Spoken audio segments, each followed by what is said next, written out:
Hello everyone, स्वागत है आप सभी का एक और नए लेक्चर में। Class 10th maths all India CBSE board exams के लिए प्रिपेयर कर रहे हैं हम हमारे इस यूट्यूब चैनल पे। यूनिट वाइज सभी एक्सरसाइजेस के क्वेश्चंस प्लस एग्जांपल समझाता हूं मैं यहाँ पे। हमारी करंट यूनिट चल रही है अर्थमेटिक प्रोग्रेशन एपी और उसके एक्सरसाइज 5.3 का क्वेश्चन नंबर 2 को आज हम समझने वाले हैं। क्वेश्चन है हमारा find the sum given below. यहाँ पे 3 पार्ट्स हैं इसके, जिसका फर्स्ट पार्ट हम इस वीडियो में समझने वाले हैं। सो हमारा फर्स्ट क्वेश्चन है इसका 7 प्लस 10 1/2 यानी कि 10.5 प्लस 14। इस तरीके से हमारी एपी चल रही है जिसका लास्ट टर्म 84 है। सो हमें यहाँ पे एपी में कॉमा लगाने की जगह उन्होंने प्लस का साइन लगा के दिया है क्योंकि हमें सम फाइंड करना है इसका। सो हमें यहाँ पे सम का फॉर्मूला यूज करना है S N is equal to N upon 2 bracket में 2a plus N minus 1 into में डी। अब ये फॉर्मूला किस तरीके से ड्राइव हुआ है, किस तरीके से जनरेट हुआ है, इसके ऊपर मैं एक अलग से वीडियो अपलोड कर चुका हूं। तो जिसको अगर ये समझना है कि ये फॉर्मूला बना किस तरीके से है वो उसको जाके देखे, और नहीं तो इसको याद करना बहुत ईजी है। आपका ए एन का फॉर्मूला होता है nth टर्म का, जिसको हम रिप्रेजेंट करते हैं a plus N minus 1 into D से। ठीक है, इसी फॉर्मूले में या आप ऊपर देख सकते हो कि a plus N minus 1 into D यहां पर भी अवेलेबल है।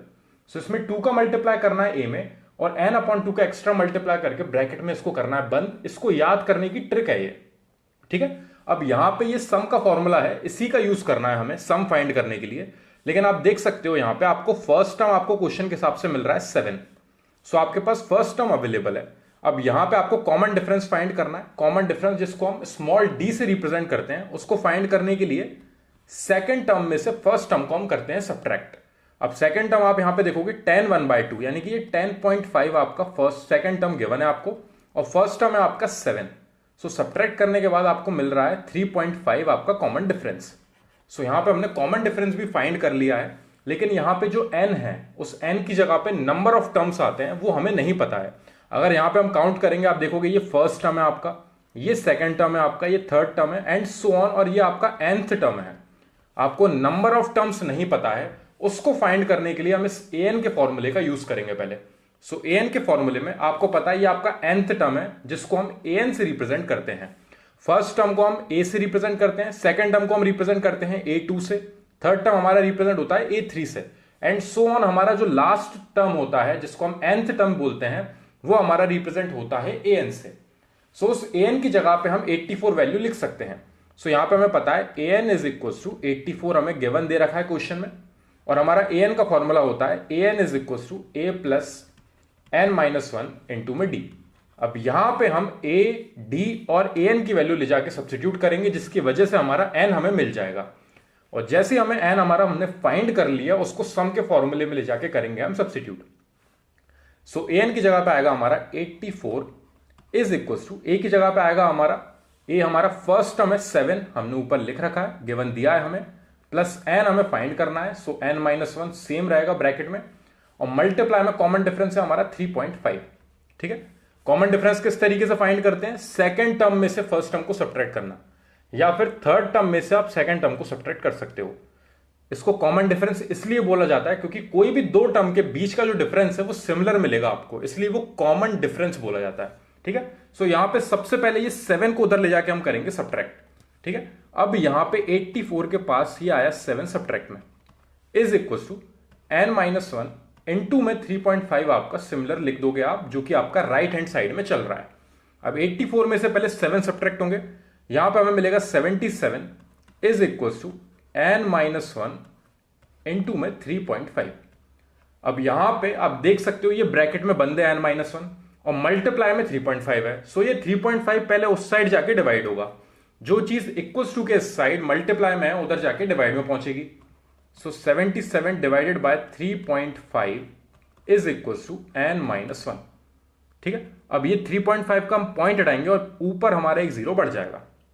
अब आप इसको 5 से कैंसिल आउट कर सकते हो, और चाहो तो इसको हम और अच्छे से सिंप्लीफाई करेंगे।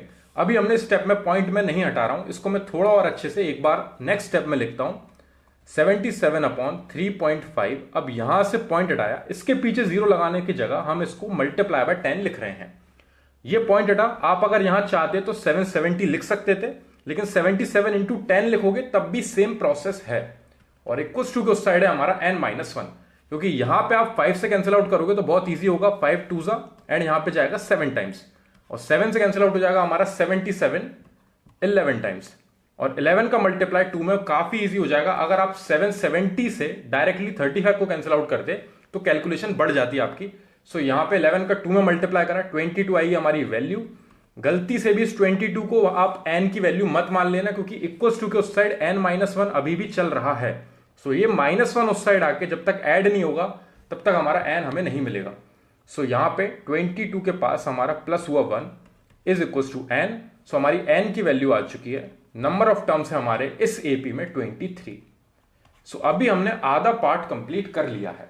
अब हमें सम और फाइंड करके लाना है, जिस सम का formula Sn is equals to n/2 bracket में 2a प्लस n-1 इंटू में d। सबसे पहली लाइन में मैंने आपको यह फॉर्मूला लिख के दिया था, इसी फॉर्मूले में हम वैल्यूज लाके करेंगे सब्स्टिट्यूट। सो n की जगह पे आएगा आपका 23। सो हम S23 फाइंड कर रहे हैं, सम ऑफ 23 टर्म्स।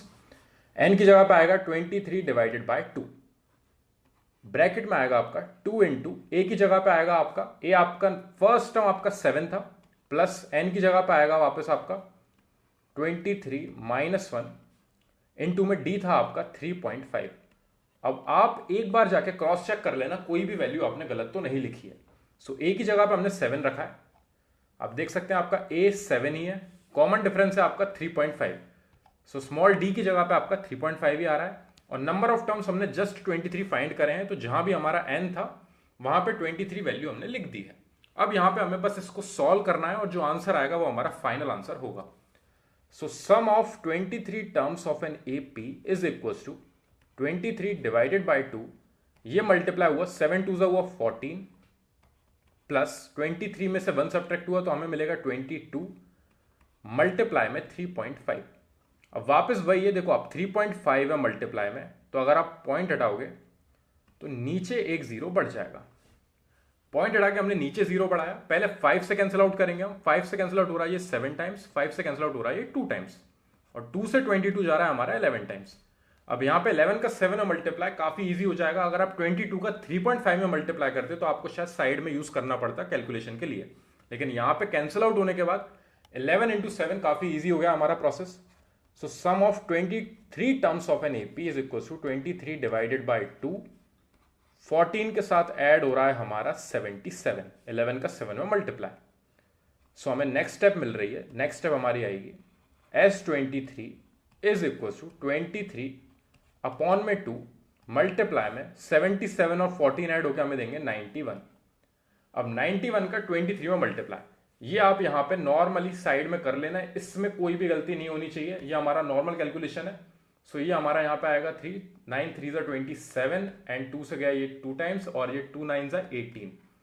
ये वाली कैलकुलेशन आपको हमेशा साइड में करनी है, क्योंकि हम यहां पे कोई भी ट्रिक यूज नहीं करने वाले हैं इसको सॉल्व करने के लिए।